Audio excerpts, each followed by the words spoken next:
तो पार्ट 3 की शुरुआत में हम 3 मास्क वाले बंदों को उस जगह पर देखते हैं जो और कोई नहीं बल्कि रॉबिन, दूसरी फैमिली का बंदा और उसका एक साथी था जो तीनों मिलकर स्क्रोल को चुराने आए थे। अब जैसे ही रॉबिन जिन के कमरे का दरवाजा खोलता है तभी जिन उसे अपने एक अटैक से बहुत दूर फेंक देता है। ये देखकर बाकी दोनों हैरान हो जाते हैं क्योंकि वो अटैक बहुत ताकतवर था। अब जिन उन दोनों के पास आता है जो उन तीनों को पहचान गया था, लेकिन फिर भी वो उन्हें चोर समझने का नाटक करता है। तभी वो दोनों उस पर अटैक करते हैं, लेकिन जिन उन्हें बड़ी आसानी से पीछे धकेलकर अपने ड्रैगन अटैक का इस्तेमाल करता है, जिसकी वजह से वो दोनों काले हो जाते हैं। तभी वहाँ पर जेनी आ जाती है और जिन के उस ड्रैगन अटैक को देखकर हैरान हो जाती है। उसी समय वहाँ रॉबिन एक अजीब तरीके से एंट्री लेता है, जिसे गलती से जेनी घोस्ट समझ लेती है और जिन के पीछे छुप जाती है। लेकिन जिन रॉबिन को देखकर उस पे भी अपने एक अटैक को इस्तेमाल करता है,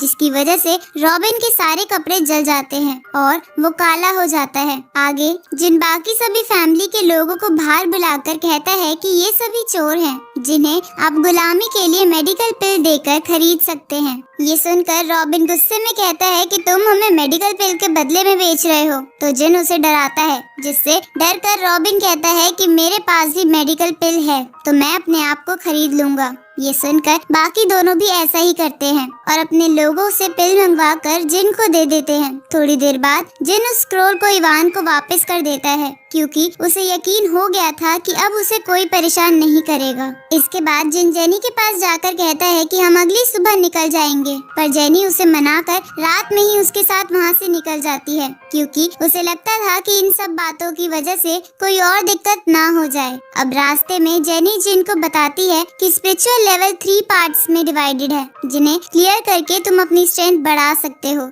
दूसरी तरफ रॉबिन के लोग रॉबिन को बताते हैं कि जिन यहाँ से चला गया है। ये सुनकर रॉबिन जिन को मारने का प्लान बना के अपने कुछ सोल्जर्स को वहाँ भेजता है। इधर जिन जेनी को वो मेडिकल पिल्स दिखाता है जिसके अंदर अर्थ और हेवन का ऑरा था, जिससे स्ट्रेंथ बढ़ाई जा सकती थी, तो जिन उन सारी पिल्स को एक साथ खा जाता है। ये देखकर जेनी उसे कहती है कि ये पिल एक एक करके खाई जाती है, ना कि एक साथ। तभी जिन का पेट फूलने लगता है तो जेनी उसे कहती है कि जल्दी से पिल्स की एनर्जी एब्जॉर्ब करो, नहीं तो तुम्हारा पेट फट जाएगा। ये सुनकर जिन भी एनर्जी एब्जॉर्ब करने लगता है। तभी हम पानी के अंदर रॉबिन के भेजे हुए सोल्जर्स को देखते हैं। इधर जेनी जिन को देखकर हैरान हो जाती है क्योंकि नॉर्मल कल्टीवेटर के लिए एक पिल एब्जॉर्ब करना भी मुश्किल हो जाता है, लेकिन जिन 4 पिल को एब्जॉर्ब कर पा रहा था। उसी वक्त जिन अपनी आंखें खोलकर हवा में उड़ते हुए एक्स्ट्रा एनर्जी को पानी में इधर उधर फेंकने लगता है, जिसकी वजह से वो सोल्जर मर जाते हैं।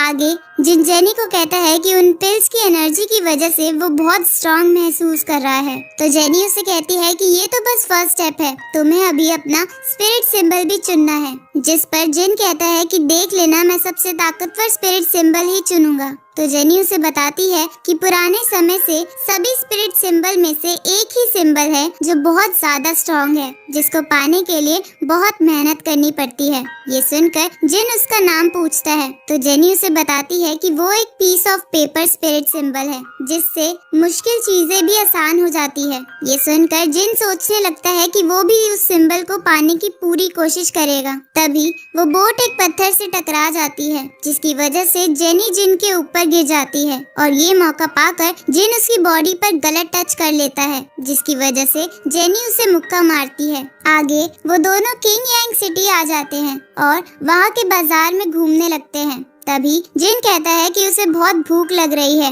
इसलिए वो दोनों शहर के रेस्टोरेंट की तरफ चले जाते हैं। दूसरी तरफ हम फ्रैंक को एक रेस्टोरेंट में देखते हैं, जहां फ्रैंक शेन और मिस से जिन के बारे में पूछ रहा था, जिस पर शेन कहता है कि जिन लाइटनिंग स्ट्राइक में मर गया है। ये सुन के फ्रैंक बोलता है कि अब तुम्हें कौन बचाएगा। उसी वक्त उसके साथ आया हुआ उसका सेकंड मास्टर उसे रोककर मिस के पास जाता है और उसे बोलता है कि अब तो तुम विधवा हो गई हो, तो तुम मेरे भाई के साथ शादी कर सकती हो। ये सुनकर मिस उसे मारने के लिए अपना वेपन निकालती है, लेकिन शेन उसे रोक देते हैं क्योंकि वो सबको अकेले नहीं हरा सकते थे। तभी जिन भी उसी रेस्टोरेंट में आ जाता है, जिसे घोस्ट समझकर फ्रैंक डरने लगता है। तभी शेन बोलता है कि मास्टर, आप तो जिंदा हो नहीं, तो आपको ढूंढने के लिए मैंने बहुत पापड़ बेले हैं। ये सुनकर जिन अपने मन में सोचता है, ये बुढ़ा उस पर आज इतना मेहरबान क्यों हो रहा है। उसी वक्त शेन उस सिचुएशन में जिन को फंसा देते हैं, तो जिन भी सब कुछ समझ जाता है और ये कहते हुए शेन को मुक्का मारता है कि वो नौकर होने के बावजूद भी पिछली बार अपने मालिक को जंगल में अकेला छोड़ आया था। अब मुक्का पड़ने पर शेन जिन से धीरे से बोलता है कि तुम्हारी ऐसे करने की हिम्मत कैसे हुई,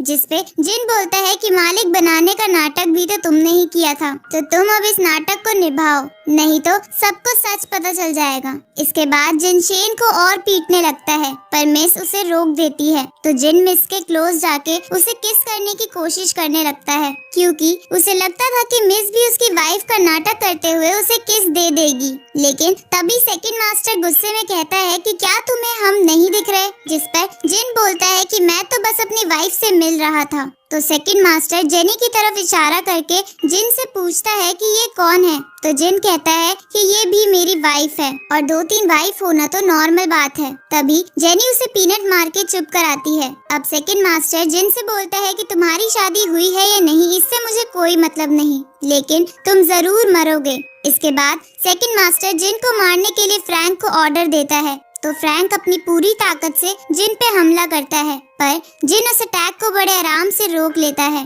और फ्रैंक को भी हराकर काला कर देता है। ये देखकर सब हैरान हो जाते हैं। तो सेकंड मास्टर भी वहाँ से भागने लगता है, पर जाने से पहले जिन सेकंड मास्टर की पैंट को जला देता है, जिसकी वजह से उसे उसी हालत में भागना पड़ता है। आगे मिस शेन से कहती है कि हमें यहाँ से जल्दी बाहर निकलना चाहिए, क्योंकि ये मास्टर जल्द ही अपने साथियों के साथ यहाँ फिर से आ जाएगा। ये सुनकर जिन बोलता है कि तुम्हें चिंता करने की कोई जरूरत नहीं है, तुम्हारा हस्बैंड यहाँ है। जिसपे मिस बोलती है कि तुम अकेले कुछ नहीं कर सकते, क्योंकि इस सिटी में कई स्पिरिचुअल लेवल के ताकतवर लोग रहते हैं। तभी शेन उसे कहता है कि हम यहाँ से नहीं निकल सकते, क्योंकि वो हमें बाहर भी घेर लेंगे। ये सुनकर जिन मिस से कहता है कि अगर तुम यहाँ से बाहर नहीं जा सकती, तो चलो हम जल्दी से इस होटल में अपनी फर्स्ट नाइट बिता लेते हैं। तभी जेनी जिन को मारकर बोलती है कि बेशक तुम अभी उन्हें हरा नहीं सकते, पर तुम स्पिरिट बीस्ट की टेक्निक को सीखकर जरूर उन्हें सबक सिखा सकते हो। ये सुनकर जिन भी तैयार हो जाता है और जल्दी से एक कमरे में जाके अपनी ट्रेनिंग स्टार्ट कर देता है। थोड़ी देर बाद जेनी उसके पास जाती है, जहां उसे लगता है कि जिन ने इतनी जल्दी उस टेक्निक को सीख लिया।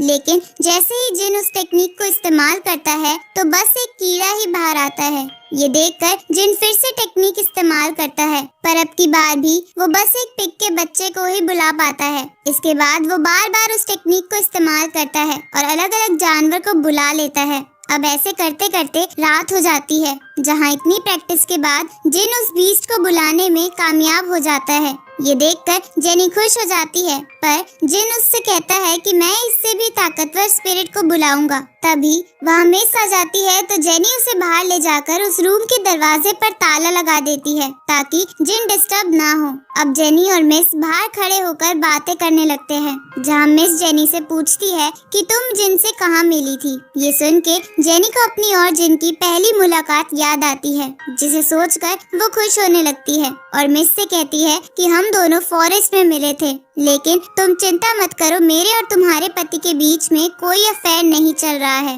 जिस पर मिस जेलिसी में कहती है कि मुझे फर्क नहीं पड़ता, मैं उसे पति भी नहीं मानती। तो जेनी उसे बोलती है कि जिन में जरूर कुछ खास बात है, क्योंकि उसकी स्ट्रेंथ बहुत ही ज्यादा है और वो बहुत जल्दी सीख जाता है। तभी जिन उसे आवाज लगाता है कि वो उस स्पिरिट को बुलाना सीख गया है। ये सुनकर जेनी अंदर जाती है, पर वो मिस को अंदर नहीं आने देती, तो मिस भी गुस्से में वहाँ से चली जाती है। अब जेनी जिन से पूछती है कि तुमने ड्रैगन या ऐसी कौन सी स्पिरिट को बुलाना सीखा है जो उस बीस्ट से भी ताकतवर है। जिस पर जिन उसे पीछे खड़ा होने को बोलकर अपनी टेक्निक इस्तेमाल करता है, जिसके बाद वहाँ पर पानी की बहुत सारी बूंदें आती हैं। ये देखकर जेनी जिन से कहती है कि तुम इतनी देर से ये बकवास चीज बनाना सीख रहे थे। तो जिन उसी वाटर ड्रॉप से एक फूल बनाकर जेनी को दिखाता है, पर जेनी उसे फूंक से गायब करके कहती है कि ये कैसी पावर है जो एक फूंक से खत्म हो जाए। तभी वहाँ पर उन्हें सेकंड मास्टर की आवाज आती है और वो नीचे चले जाते हैं। इधर सेकंड मास्टर ने शेन को बंदी बना लिया था,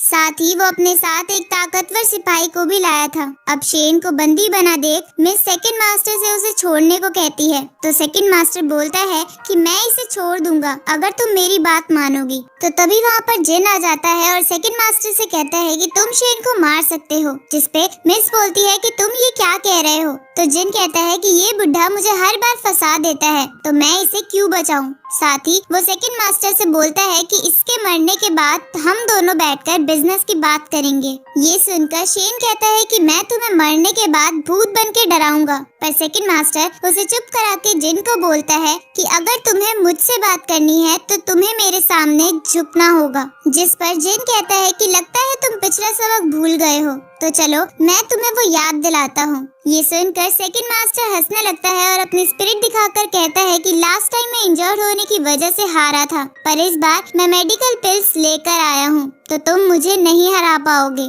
ये देखकर जिन भी अपनी स्पिरिट को वहाँ बुलाता है, जिसे देखकर सेकंड मास्टर हंसने लगता है क्योंकि वो बस एक पानी की बूंद थी। साथ ही मिस भी उसे बोलती है कि तुमने ये क्या सीखा है। तभी सेकंड मास्टर जिन की तरफ अटैक करने के लिए आगे बढ़ता है, तो जिन भी अपनी एक पानी की बूंद को मल्टीप्लाई करके बहुत सारी बना लेता है और सेकंड मास्टर पर अटैक करता है, जिसमें सेकंड मास्टर हार जाता है क्योंकि जिन की पानी की बूंदों में बहुत एनर्जी थी। अब ये देखकर सेकंड मास्टर के साथ आया सिपाही अपनी ड्रैगन स्पिरिट को बाहर निकालकर जिन की तरफ बढ़ता है, लेकिन जिन अपनी पानी की बूंदों से उसे भी हरा देता है और सेकंड मास्टर का गला पकड़कर कहता है कि लगता है आज शेन की किस्मत अच्छी है। ये सुनकर सेकंड मास्टर के साथ आया सिपाही बोलता है कि तुम सेकंड मास्टर को छोड़ दो, नहीं तो तुम सेक्ट के लोगों से नहीं बच पाओगे। जिसपे जिन कहता है कि मैंने सुना है कि तुम्हारे सेक्ट का एक दुश्मन है, तो क्या मैं तुम्हारे मास्टर को उसे बेच दूं?